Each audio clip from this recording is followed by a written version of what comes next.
2 दिवसीय environment ministers, secretaries, PCCF, SPC, state pollution control board chairman, मंत्रालय के विभिन्न ऑर्गेनाइजेशंस के डायरेक्टर्स की इस सफलतापूर्वक मीटिंग के लिए सबसे पहले तो आपने जिस उत्साह से भाग लिया, आपको ही मैं धन्यवाद देता हूँ। सच में 2 दिन हमारे टेक्निकल सब्जेक्ट्स पे थियोरेटिक सेशन हुए। हम लोग सब शाम को साथ में सरदार पटेल जी की प्रतिमा को देखने गए, लाइट एंड साउंड शो हुआ, कल्चरल प्रोग्राम हुए, पैरेलल सेशन हुए, सुबह 6 बजे पीसीसीएफ की मीटिंग हुई, नेचर वॉक हुआ। कहीं भी ऐसा नहीं लगा कि किसी को भी ऐसा लगा कि बोर हो रहा हूँ। सबने पूरी रुचि के साथ भाग लिया। तो जो हमारे ऑफिसर्स ने इस प्रोग्राम को तैयार किया और जो उन्होंने इसकी कल्पना करी, उन ऑफिसर्स को भी मैं धन्यवाद देता हूं। और ये सब हम योजना कर लेते, सब कुछ कर लेते, लेकिन अगर ये अच्छा अरेंजमेंट नहीं होता, तो ये बिना हमारे गुजरात के अधिकारियों और विशेष रूप से हमारे दोनों मंत्रियों के बिना नहीं होता। तो इनका भी बड़ा योगदान है। जगह का भी चुनाव अच्छा हुआ। कल मेरे को पता लगा कि 2 रेंज यहाँ पर पर्वतों की मिल रही है, विंध्याचल और सतपुड़ा। और नर्मदा जी का तट तो वैसे भी, क्योंकि जो रिवर रिवाइन सिस्टम है, मनुष्यों की जो नदी सभ्यता है, उसमें नर्मदा जी सबसे पुरानी सभ्यताओं में से एक। लंबे समय से लोगों ने अपने जीवन, सभ्यता, अनेक विषयों को नर्मदा जी के किनारे पूरा किया है। और इसलिए कल जो प्रधानमंत्री जी ने एक विषय कहा कि ये जो एकता नगर है, ये पर्यावरण के साथ, एनवायरनमेंट के साथ डेवलपमेंट का एक तीर्थ क्षेत्र है।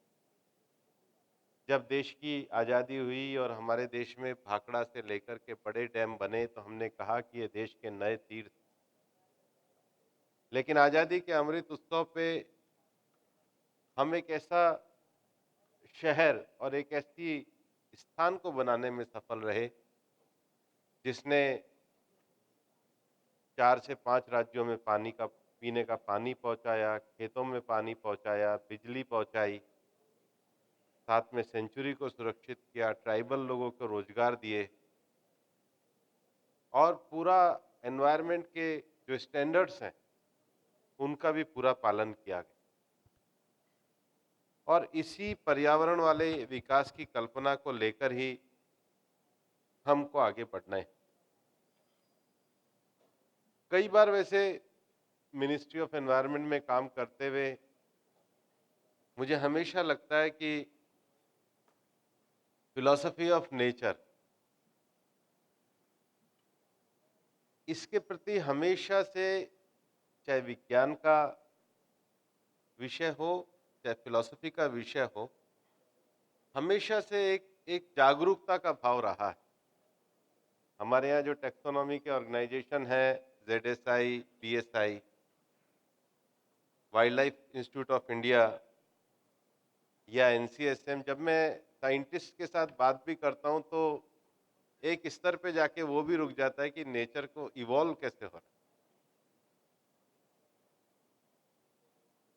आज जेडएसआई में 1,05,000 से ज़्यादा उन्होंने प्रिजर्वेशन किया है।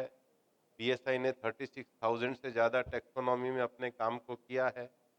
Wild life institute of India में जाओ तो उन्होंने सारा जितना भी स्पीशीज़ है उसका पूरा सिस्टम डॉक्यूमेंटेशन किया है। एनसीएसएम ने पूरा हमारा जो कोस्टल जोन और जो सी एरिया उसका किया, हिमालयन इंस्टीट्यूट ने किया है। लेकिन हमारा साइंस हो, आर्ट्स हो, फिलॉसफी हो, सब नेचर की जिज्ञासा पे जाकर रुक जाता। कोई इसके पार नहीं जा पाता। और इसलिए जब हम सब नेचर पे जाके रुक जाते हैं, और ऐसा नहीं है कि हमारे यहाँ पे जैसे चौबे जी ने श्लोक बोले, वेद के श्लोक बोलते हैं, और चाहे वेस्टर्न फिलॉसफी में सुकरात से लेकर के कितना ही फिलोसॉफिकल विषय हो, सब नेचर पे आके रुकते हैं। आदमी को सबसे ज्यादा ताकत जब आई तो उसने सबसे ज्यादा विकास किया साइंस और टेक्नोलॉजी का, और नेचुरली साइंस और टेक्नोलॉजी में हम इतने आगे हुए कि हमने नेचर की एक से बढ़कर एक चीजों को जीतना भी शुरू किया और उसके हिसाब से लाइफ को बनाना शुरू किया। और बाद में जो साइंस और टेक्नोलॉजी के डेवलपमेंट के कारण जो विषय सबसे ज्यादा आया कि जितना भी डेवलपमेंट है ये केवल ह्यूमन सेंट्रिक होना चाहिए। आदमी के लिए अच्छे शहर बनने चाहिए, आदमी के लिए अच्छी सड़कें बननी चाहिए, आदमी के लिए अच्छा मेडिसिन बनना चाहिए, सब ह्यूमन सेंट्रिक डेवलपमेंट होना चाहिए। लेकिन ह्यूमन सेंट्रिक डेवलपमेंट में फिलोसॉफिकल अंतर है, क्योंकि ह्यूमन सेंट्रिक डेवलपमेंट को लेकर के एक विषय जो बहुत ज्यादा चलता है जिसको कहते हैं एंथ्रोपोसेंट्रिक डेवलपमेंट। अब ये जब सारा डेवलपमेंट शुरू हुआ तो इसको लेकर के तीन चीजें शुरू हुई। मैं कई बार इस विषय को कहता हूं, हमने साइंस टेक्नोलॉजी से एनर्जी को डेवलप किया, तो अब हम ही खड़े हो गए कि नहीं, एनर्जी के डेवलपमेंट से तो पृथ्वी का टेम्परेचर बढ़ रहा है। यूएनएफसीसीसी हमारी एक कन्वेंशन शुरू हो, हमने जबरदस्त एग्रीकल्चर में क्रांति करी, तो अब हमने ही कन्वेंशन बना दी बायोडायवर्सिटी की कि नहीं, इससे बायोडायवर्सिटी को थ्रेट पैदा हो रही है। हमने जबरदस्त अर्बनाइजेशन किया, फिर हमने कहा नहीं, यूएनसीसीडी बना दी कि डेजर्टिफिकेशन ऑफ लैंड हो। तो इसका सॉल्यूशन क्या है? इसका सॉल्यूशन वास्तव में ये है, और सॉल्यूशन को लेकर के 1972 के आसपास दुनिया में एक नया कंसेप्ट शुरू हुआ। उन्होंने कहा कि जो डेवलपमेंट कर रहे हैं सस्टेनेबल डेवलपमेंट होना चाहिए, और 72 के बाद ही सस्टेनेबल डेवलपमेंट को लेकर दुनिया में स्टॉकहोम कन्वेंशन हुई, जिसके 50 साल पूरे हुए। और स्टॉकहोम कन्वेंशन के बाद हमने देखा है कि वाइल्ड लाइफ एक्ट में चेंज आया है, बायोडायवर्सिटी लॉ बाद में नियोगा प्रोटोकॉल बनने के बाद में आया है। जितना भी डेवलपमेंट है वो 72 के बाद इस पूरे डेवलपमेंट के प्रोसेस में से नया लॉ निकला। लेकिन भारत की जो दृष्टि रही है वो कभी भी ऐसी भी नहीं रही कि विकास ना हो, और ऐसी भी नहीं रही कि सब कुछ रुक जाए। और इसलिए एक मैं अथर्ववेद का एक श्लोक मेरे को अच्छा लगा, जो बहुत सुंदर तरीके से कहता है, यते भूमि विखनामी क्षिप्रम तदपि रोहतु माते मर्म विमर्हारी माते हृदय भी मर्मिणम। वो कहता है कि भूमि को इस प्रकार से खोदो कि भूमि उन्नत और अंकुरित हो। किसान भी हल चलाएगा तो भूमि में इस प्रकार से खोदो कि वो उन्नत और अंकुरित हो, और ऐसा ना हो कि वो उसके हृदय पे पीड़ा पहुंचे। कई बार हम प्रकृति के शोषण और दोहन की बात जो करते हैं वो इसीलिए करते हैं कि नेचर का एक्सप्लॉइटेशन नहीं होना चाहिए, नेचर का यूज होना चाहिए।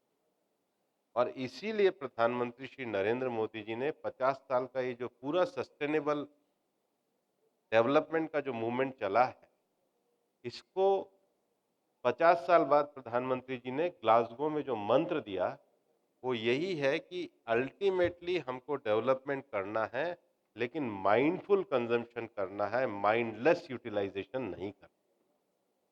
हमें दोनों थ्योरी के बीच में से जाना है।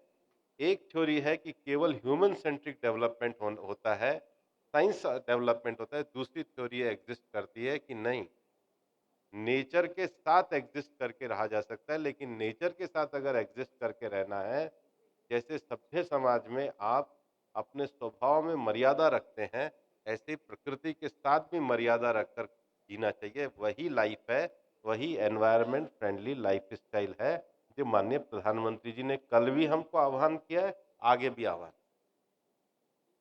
हमें इस बैलेंस की थ्योरी को लेकर के चलना, और इसलिए ये बहुत सही उन्होंने, हमारे जो कर्नाटक के पीसीसीएस है, उन्होंने राइटली उन्होंने कहा है कि अपने एक्ट में हम इतना ज़्यादा रिजिडिटी लेकर के आए अल्टीमेट कि हमें उसके साथ बैलेंस करना होगा। 125 करोड़ लोगों को क्लाइमेट जस्टिस भी देना है, लेकिन 125 करोड़ लोगों के साथ प्रकृति की जो चिंताएं हैं उसको भी करना है। और ये कल माननीय प्रधानमंत्री जी ने जो कहा कि 8 चीता आने से अगर इतना बड़ा एंथुसियाज्म आता है, तो हमारे अंदर कहीं न कहीं एक जज़्बा बैठा हुआ है जिसमें हम नेचर के साथ जीना चाहते हैं। और मैं केवल फिलॉसॉफिकल बात कहूँ और मैं व्यवहारिक बातों को छोड़ दूँ, तो उससे सरकार का पॉलिसी लेवल का डिसीजन नहीं हो सकता है। और इसलिए 2 दिन की कॉन्फ्रेंस में हमने कांसेप्ट को तो लिया ही है, लेकिन अब उस कांसेप्ट के साथ वेस्ट मैनेजमेंट को लेकर, एयर पोल्यूशन को लेकर, वेटलैंड कंजर्वेशन को लेकर, बायोडायवर्सिटी को लेकर, एग्रो फॉरेस्ट्री को लेकर हमको पॉलिसी इंटरवेंशन करके बहुत तेजी से काम को आगे बढ़ा। ऐसा मत सोचिए कि मैं फिलोसॉफिकली बहुत अच्छा हो गया, उससे काम नहीं चलने वाला। एक सरकार के प्रभावी रूप में इन सारे विषयों को हमको आगे बढ़ा, और इसलिए मैं ये कहना चाहूँगा कि इस पूरे 2 दिन की कॉन्फ्रेंस में जो भी सब्जेक्ट आए, कल सबसे पहला हमारा जो पूरे दुनिया के जलवायु परि नेशनल क्लाइमेट एक्शन प्लान जो केंद्र सरकार का है, राज्य सरकारों का जो स्टेट एक्शन प्लान है, उस पे चर्चा हुई। उसके बाद जो दूसरा विषय हमारा वेस्ट मैनेजमेंट का आया, प्लास्टिक, सिंगल यूज़ प्लास्टिक के अल्टरनेटिव उपयोग का आया, वो बड़ी चर्चा हुई। आज बायोडायवर्सिटी को लेकर, वाइल्ड लाइफ मैनेजमेंट को लेकर और वेटलैंड्स को लेकर के चर्चा हुई। लेकिन national clean air mission programme ये हमारे मंत्रालय का एक बड़ा प्रोग्राम है, और national clean air mission programme में हम मानते हैं कि 132 शहरों की जो मॉनिटरिंग हमने करी है, उसको सही तरीके से नीचे तक ले जाना, ये हमारे SP state pollution control board के लोग बैठे हैं, इनकी जिम्मेदारी है। वेस्ट मैनेजमेंट को लेकर इफेक्टिव तरीके से अपने शहरों को साफ करना, ये हमारी जिम्मेदारी है। मैं पिछले दिनों जब यूनिया में गया था और यूएनईपी की सेक्रेटरी से मिला था और मैंने मिशन लाइफ की चर्चा करी थी, तो उन्होंने मुझे एक बहुत अच्छी बात कही।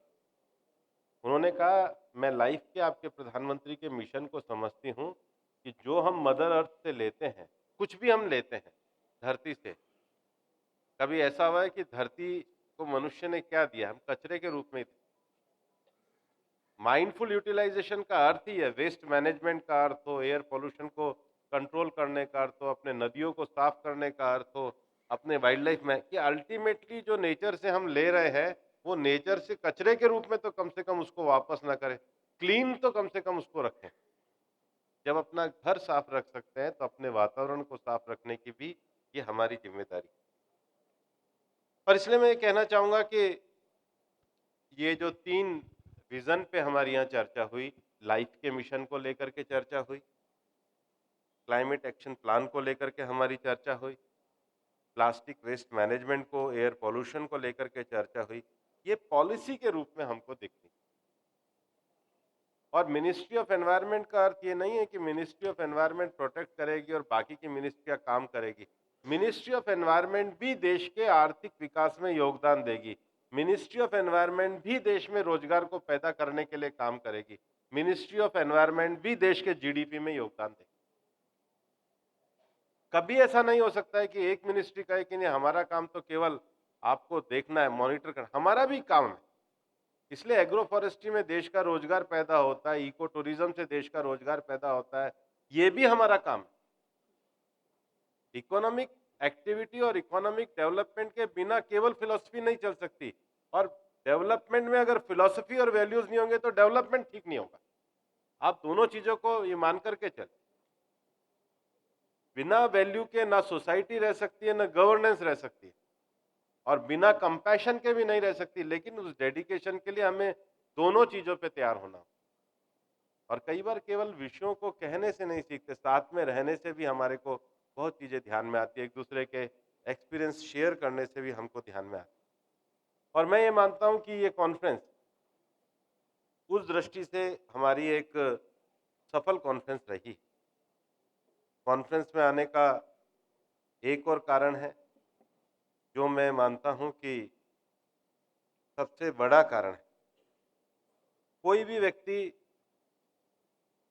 अकेला जो है, वो कुछ नहीं कर सकता।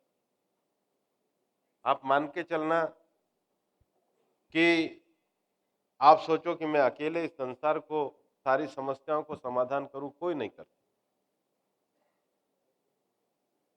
आदमी कब तभी चीज़ों को जीत सकता है जब वो एक टीम के रूप में काम। आप मान के चलना, अकेला व्यक्ति पानी की बूंद की तरह होता है, और जब वो टीम के रूप में होता है तो समुद्र के रूप में होता है। समुद्र की अपनी ताकत होती है, समुद्र का अपना जीवन होता है। इसलिए हम यहाँ अकेले नहीं हैं, हम एक समुद्र के रूप में जो इस देश को जीवन दे सकते हैं। ये हमारी टीम भावना है, इसलिए टीम होना बहुत ज़रूरी है। और जब टीम का एहसास होता है, टीम का विश्वास होता है, टीम को ये लगता है कि नहीं, हमारा कम्युनिकेशन ठीक है, हमारा डायरेक्शन ठीक है, तो मैं ये आपके लोगों में से बैठे हुए बहुत सारे लोगों को, और मैं मानता हूँ जिनको नहीं जानता हूँ उनको भी मैं विश्वास करता हूँ कि आप अपने-अपने क्षेत्र में अच्छा निर्णय ले रहे होंगे, ताकि हम एक पूरा इम्पैक्ट अपनी मिनिस्ट्री और डेवलपमेंट डिपार्टमेंट का कर सकें। और जब राज्यों के साथ सम्मेलन हमारा होता है, राज्य मंत्रियों के साथ सम्मेलन होता है, तो यहाँ हम एक टीम इंडिया की स्पिरिट से आते हैं। हमारा देश अपने डेमोक्रेटिक वैल्यूज को लेकर के लेते हुए भी अलग-अलग राज्यों की सरकार से भी मंत्री आते हैं, लेकिन यहाँ जो हम कंसेंसस करते हैं, ये देश के लिए कंसेंसस करते हैं। हम नेशन फर्स्ट की थ्योरी पर इस तरह के सम्मेलनों का आयोजन करते हैं, ताकि अधिकारी आकर भी, अलग-अलग राज्यों के मंत्री आकर के भी, इसलिए यहाँ पे जो पूरे 2 दिन में हमने पूरा एक-दूसरे से, एक-दूसरे के विषय विचारों का एक्सचेंज किया, ये पूरी तरीके से इस टीम इंडिया की स्पिरिट के आधार पे। और टीम इंडिया की स्पिरिट को लेकर ही हम अपने देश को आगे बढ़ाने का काम कर सकते हैं। बहुत सारे विषयों का मैंने आपको जवाब भी दिया, बीच में इंटरवेन भी किया, बहुत सारे विषयों को आपके सामने भी रखा। मेरा ये मानना है कि जो परिवेश पोर्टल आपको दिखाया गया है, ये परिवेश पोर्टल की हमारी कल्पना का अर्थ ये है कि कम से कम हमारी मंत्रालय के द्वारा एक ट्रांसपेरेंट तरीके से, एक अच्छे तरीके से, त्वरित तरीके से देश के विकास के लिए जो भी योजनाएं हैं उनको पूरा किया जाए। और मैं हमेशा हमारे अधिकारियों को भी कहता हूं कि मेरिट पे निर्णय लो, लेकिन निर्णय लो। हाँ और नो ना जो करना है, लेकिन निर्णय होना चाहिए। अनिश्चितताएं कभी भी किसी भी देश के विकास में बाधाएं बनती, लेकिन अगर ट्रांसपेरेंसी के साथ निर्णय होता है, स्पष्टता के साथ निर्णय होता है, तो उस निर्णय का हमेशा सबको लाभ मिलता है। मेरे को 2 दिन के इस सम्मेलन में आप लोगों के साथ बहुत कुछ सीखने का, बहुत कुछ जानने का, नए विषयों को समझने का अवसर मिला। मंत्रालय में हमारी तो क्षमता और विशेषज्ञता सीमित है, क्योंकि हम तो इस क्षेत्र में आपके साथ एक ही साल से हैं। आप लोग 20 साल से, 25 साल से लगातार इस क्षेत्र के विशेषज्ञ के नाते काम कर रहे हैं। हम मानते हैं कि आप जिस प्रधानमंत्री जी का जो कर्तव्य पथ का है, जिस कर्तव्य परायणता के साथ आप मंत्रालय में काम कर रहे हैं, मेरा मानना है कि 2 दिन का ये सम्मेलन निश्चित रूप से आप सबके अंदर एक अच्छी ऊर्जा को भरेगा। और यहाँ पर जो निर्णय हम लोगों ने तय किए हैं, जो लक्ष्य हम लोगों ने तय किए हैं, जो संकल्प हम लोगों ने तय किए हैं, अपने-अपने क्षेत्र में जाकर एक नेतृत्वकर्ता के रूप में, अपने प्रशासनिक क्षेत्र में, जो मंत्री हैं वो अपने राज्य सरकार के रूप में जाकर के अच्छे तरीके से निर्णय लेंगे। और जो आत्मनिर्भर भारत का जो लक्ष्य है, उसमें आप सबकी भूमिका, आप सबका योगदान रहेगा। यही मेरी अपेक्षा है। पुनः आप सबको बहुत-बहुत शुभकामनाएँ, अभिनंदन, धन्यवाद।